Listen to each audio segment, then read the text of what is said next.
Hi everybody, I'm Jo Prawn, I'm an indie author, and today I'm going to be talking about questions from you guys. So basically I've picked up the 10 questions that I wanted to answer, and I'm just going to go through them and answer them one by one. So number 1, how often do you write, and when you have bad days, how do you keep up with your writing schedule? I pretty much write out every 7 days, I pretty much write every 6. I will generally have at least one day off. And I will try and write something every day, whether or not that's a chapter or whether that's just a page. It really does depend. And when I have bad days, I keep up my writing schedule by either writing in bed. I have this really cool bed desk and a tablet and a keyboard, and I can still write. But if I have really bad days when I need to take time off, then sometimes my day offs get moved around the week depending on where they are, so that I can take a day off to recover and still keep up with my writing schedule. Number 2, where do you get your ideas from? You've written loads and you always seem to be writing something new. How do you stay on top of it all, and where's your inspiration? I get asked this a lot in varying degrees of questioning, basically where's my ideas come from, what's my inspiration. My ideas come from imagination. I have a very overactive imagination. I get my ideas from life, basically. Life inspires me, and I find different ways of life to fit the scenario that I want to write about. So I basically get my ideas from my imagination and from life and from all of that stuff.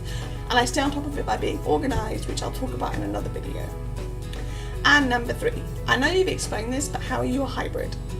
I recently just did a video that went up last week or the week before about being a planner or a pantser and how I'm a hybrid, so I'll just go over this briefly. I'm a hybrid in that I both plan and pants at the same time. I will do some minimal planning, but I have been known to go off schedule and to go off plan, and that works for me, so I'm a mix of both, and I just figured the word to describe that best was being a hybrid. Number 4, what app do you use on your tablet to write, and do you find it does a good job? I use Office Suite Pro. It does a good job in the fact that it interacts with Word and OpenOffice, which I use on my main computer, more OpenOffice than Word these days. But there are so many apps out there that I really just wanted one that was simple and that mimicked what I knew. And Office Suite Pro does that. You don't have to pay for the version, but because I use it for my work, I did. I think it was about £8 or something like that, and that was expensive for an app, but not for what I got for it. So yeah, I'm very happy with it. Number 5, if you could switch places with any of your characters, which one would you choose and why?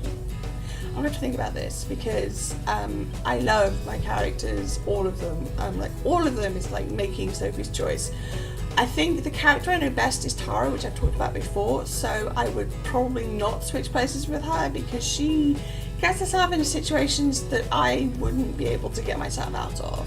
So probably someone in that area. So someone like Kaelin or Tally in Blackout or Hope in Lynn and Hope.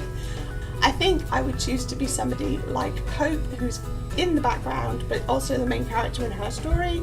And why? Because I really like the idea to be able to go into a forensics lab and see how it works. So number 6, what kind of books do you read? I read everything. My main genre is crime, mystery, thriller kind of thing. I will also read romance and some fantasy. Not really a big fan of fantasy, but I will read some.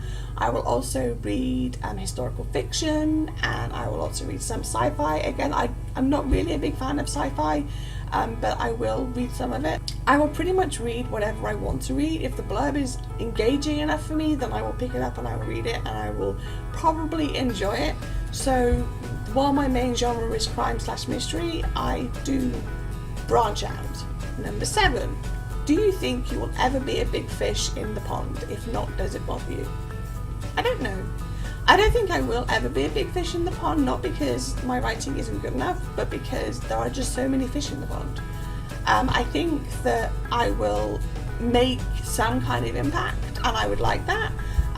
But not being a big fish does not bother me. It's something that I'm quite happy doing. I'm enjoying what I'm doing. I'm enjoying the level of stress that's in my job. So I'm quite happy being a small fish. Number 8, do you agree that you should only write what you know? To an extent, yes, but at the same time, that's what research is for. So you don't have to experience things to write about them. I mean, I was a teenager, obviously, but I've also never had a psychic gift, so don't know what that's like. My parents weren't abusive, so don't know what that's like. So it's all that kind of stuff. You can't always just write what you know. You have to expand your talent somehow, and that means research. I do agree that you have to research it completely. I can't use my own experiences to write from the perspective of somebody that I'm not, but I can use research, and sometimes that research is talking to people who are that kind of person and getting their views and listening to what they have to say and stuff like that. And number 9, congrats on book 11 and great that you're releasing 2 next year. Do you ever worry you'll run out of books in backlog? Firstly, thank you. And second, yes, it does worry me. That's one of the reasons why I write 2 books at once. And it's also because it works for me. But it does worry me that I run out of books in backlog. It's getting to the point where when I look back on my Facebook days, I am seeing that I was writing books already released up to about 4 years ago, so it kind of feels like it's creeping up there. But I do still have, I think it's 7 finished, and next year it'll be 5 finished, so hopefully I'll have finished them all by then. But it's just, it does worry me, but it's not something that's keeping me awake at night. And number 10, you said you write 2 books at once. How do you not get confused and how do you stay on track? Lots of organisation.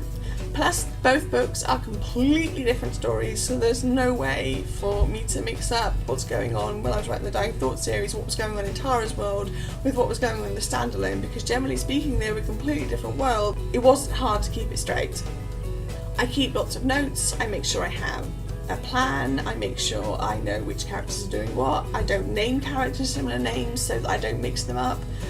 Stuff like that, and I stay on track simply by being organised and planning and setting goals for myself and all the rest of it. So yeah, it's not an easy something I would recommend for everybody, but it's not also something I find that hard. I don't think you should start out doing that. I think as a newbie writer you should find what works for you, find your feet, find your setting, and then branch out if you want to do multiple projects at once. But I do, and it works for me, and I didn't start out like that. I started out with 1 project at a time and it took me years, and now I'm at the point where I'm very much more efficient. So yeah. So that's about time for today. If you want to get in contact with me, you can do so by subscribing or leave me a comment down below. You can find me on Facebook, on Tumblr, on Goodreads, on Twitter. My books are available on Amazon in ebook and paperback format. I also have a newsletter, and don't forget to check out the Dark Side of Fiction 2017 event where I will be signing books in October. All the links for which are listed below. Thanks for watching. Bye.